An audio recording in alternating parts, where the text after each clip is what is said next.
यूँ तो हम हर एक इंसान के सामने चीखते हैं, चिल्लाते हैं, अपने दुखों का बयान करते हैं, हम उन्हें बताते हैं हमारे पास कितना प्रॉब्लम है।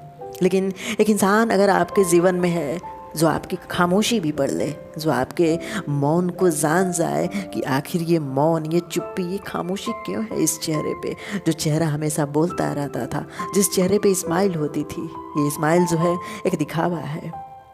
इस चेहरे पे जो खुशी होती थी वो खुशी अब निराशा में बदल गई है।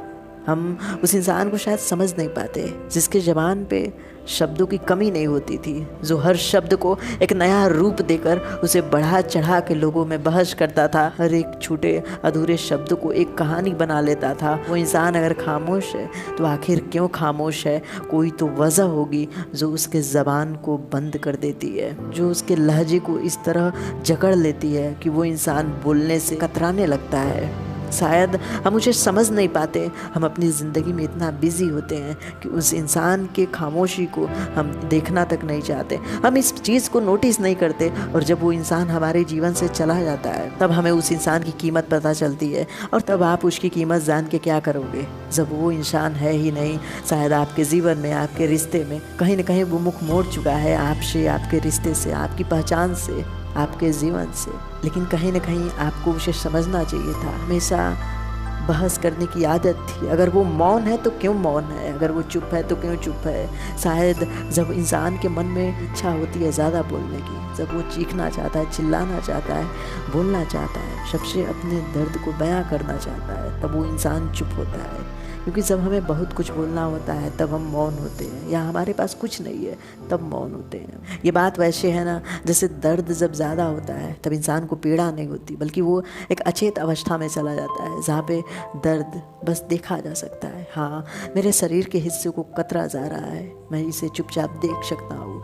वो दर्द पे चीख के क्या करूँ जब दर्द होना ही है? शायद इस दर्द का आदत पड़ चुका है।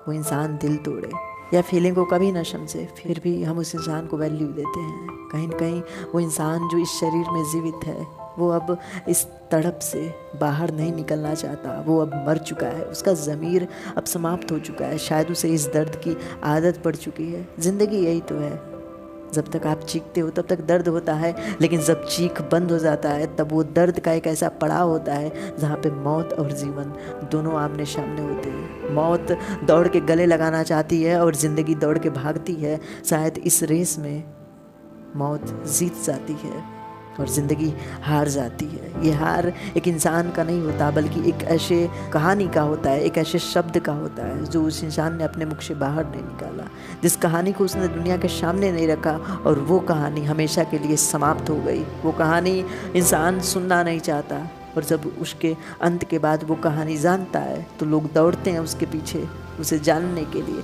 उसे ढूंढते हैं हर एक इंसान में, क्योंकि अब वो जा चुका है। और गए हुए इंसान को ढूंढना एक मूर्खता ही है। जीते जी तो भगवान को भी भगवान का दर्जा नहीं दिया जाता। इस धरती पे समाप्त होने के बाद एक इंसान को भगवान बोला जाता है। जब वो यहाँ था तब उसे इंसान बोला जाता था, लेकिन जब वो यहाँ से जा चुका है तब पूरी दुनिया उसे ईश्वर बोलती है। इससे ज़्यादा दुखद क्या हो सकता है? ज़िंदगी जब तक है तब तक खुल के जियो, आज़ाद होकर जियो। ज़िंदगी के अंत के बाद कहीं न कहीं धूल मिट्टी में, इन हवाओं में तुम खिलखिलाते रहोगे।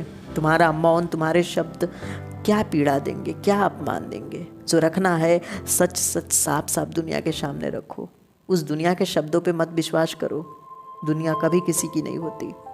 और जो तुम्हारा सच है अगर वो तुम तक है तो और बढ़िया है, लेकिन अगर उसे निकालना चाहते हो, वो शरीर अब व्याकुल है इससे बाहर निकलने के लिए। वो एनर्जी अब कहती है कि अपने शब्दों को, अपनी कहानी को इस दुनिया के सामने रखो, अपने दर्द को रखो। कोई तो आएगा तो तुम्हें गले लगाएगा, कोई तो ऐसा सर होगा जिसके कंधे पे सर रख कर तुम चीख सको, चिल्ला सको, रो और जी भर के रो। शायद उन आंसुओं का कीमत वो समझे, वो जाने, और वो कहे ये आंसू बहुत कीमती है।